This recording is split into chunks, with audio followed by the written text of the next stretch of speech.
चुकूनही जर शरद पवारांचा डोक्यात चाललेला खेळ यशस्वी झाला ना, लक्षात घ्या, चुकूनही म्हणतेय तर नजारा बघण्यासारखा असेल. दादा विमान अपघातात मरता मरता वाचायला पाहिजे होतं.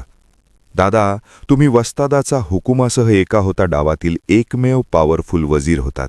उभ्या आयुष्यात ज्याचं राजकीय गणित कोणाला समजलं नाही, तर त्या पटेल तटकरेला काय समजणार वस्तादाचं राजकारण. पंकजा मुंडे आणि सुनेत्रा पवार यांच्यात एक गोष्ट सेम आहे. पंकजा मुंडेंना मंत्रिपद भेटल्यावर त्या वडिलांच्या मृत्यूची चौकशी करण्यास विसरून गेल्या. तसंच सुनेत्रा पवारांना उपमुख्यमंत्रीपद भेटल्यावर त्या अजितदादांच्या मृत्यूची चौकशी लांबच, साधा FIR सुद्धा होऊ देत नाहीये. पण राजकारणातून बाजूला.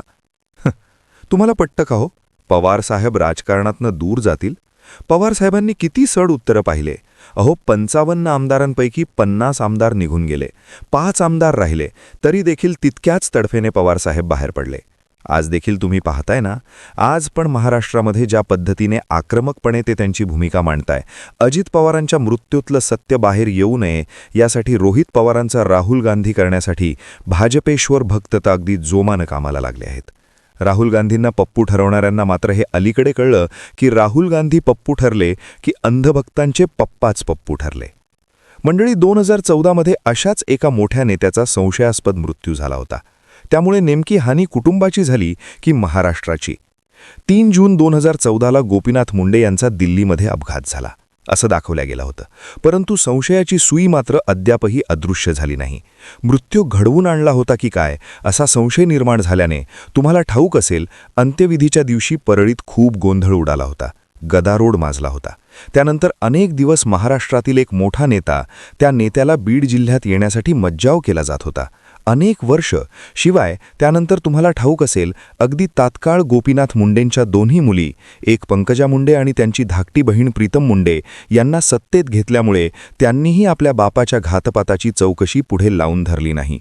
घातपाताच्या शंकेवरून झालेल्या मृत्यूपेक्षा या दोन्ही बहिणींना सत्ता महत्त्वाची वाटली असावी, असाच एकंदरीत महाराष्ट्रात सूर होता.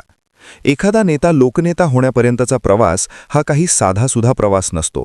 एक यशस्वी नेता होण्यासाठी अनेक वर्ष खस्ता खाव्या लागतात. जेव्हा असे लोक जातात तेव्हा हानी फक्त त्या कुटुंबाची होत नसते, किंबहुना खरं नुकसान तर जनतेचे होत असते, लक्षात घ्या. आणि त्यांना घडवण्यात जनतेचा सिंहाचा वाटा असतो. त्यामुळे त्यांच्या घातपाताची लोकांना ना शंका येऊन देखील कुटुंबाने त्या प्रकरणाचा फॉलोअप घेतला नाही. परंतु एक लक्षात घ्या, अजितदादांच्या प्रकरणात बाबतीत असं घडू शकत नाही. कारण रोहित पवार हे अजितदादांचे पुतणे, हे तडफदार तरुण आहेत. महाराष्ट्राच्या राजकारणात गेली 50 वर्ष भल्याभल्यांना पाणी पाजणाऱ्या शरद पवारांचे ते नातू आहेत. खऱ्याला खरं आणि खोट्याला खोटं म्हणणं हा त्यांचा मूळ स्थायी स्वभाव. अजितदादांच्या या घातपाताच्या संशयाची चौकशी रोहित पवारांनी लावून धरलेली आहे. रोहित पवार आणि मुंडे कन्या यांच्यात जमीन आसमानाचा फरक आहे. मंडळी, पंकजा मुंडेंनी वडिलांच्या मृत्यूला किती महत्त्व दिलं हे त्यांचं ते जाणे. कदाचित वडिलांच्या निधनापेक्षा त्यांना सत्ता महत्त्वाची वाटली असावी, किंवा नेमकं त्यावेळी काय घडलं, त्यांचा काही राजकीय नाईलाज होता का, ही देखील शंका नाकारता येऊ शकत नाही. रोहित पवारांनी मात्र तसं केलं नाही. रोहित पवारांनी आपल्या चुलत्याच्या मृत्यूची इत्थंभूत माहिती काढली आहे. आत्तापर्यंत जवळपास 3 ते 4 पत्रकार परिषदा त्यांनी घेतल्या आहेत आणि त्यामुळेच सरकारवर दबाव सुरू झाला आहे. मृत्यू बारामतीतच दादांचा झाला, म्हणजे गावातच मृत्यू झाल्यामुळे रोहित पवारांनी या सर्व गोष्टी फार गांभीर्याने घेतल्या आहेत, हे लक्षात घ्या. अख्ख्या महाराष्ट्रात तुम्हाला ठाऊक आहे, अजूनही अनेक लोक रोहित पवार आणि पवार कुटुंबाला मांडणारे आहेत, हे विसरून चालणार नाही.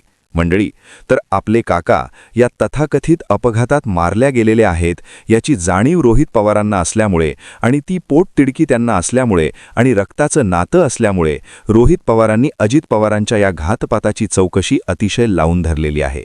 परंतु याची अडचण भाजपच्या समर्थकांना का होते आहे हा प्रश्न आहे. रोहित पवारांनी एकाही वाक्यात भाजपला कधीच धारेवर धरलं नाही.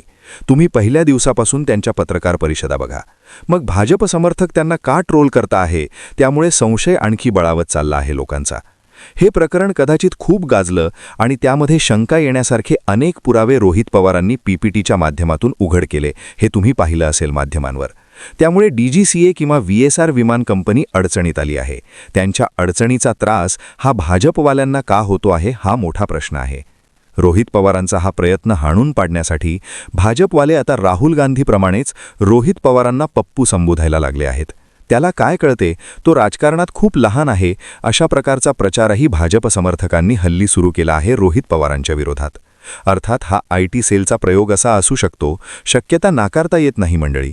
पण वाईट याचं वाटतं की या अपप्रचारामध्ये बहुजन समाजातील आमदार देखील उतरलेले आहेत हे लक्षात घ्या.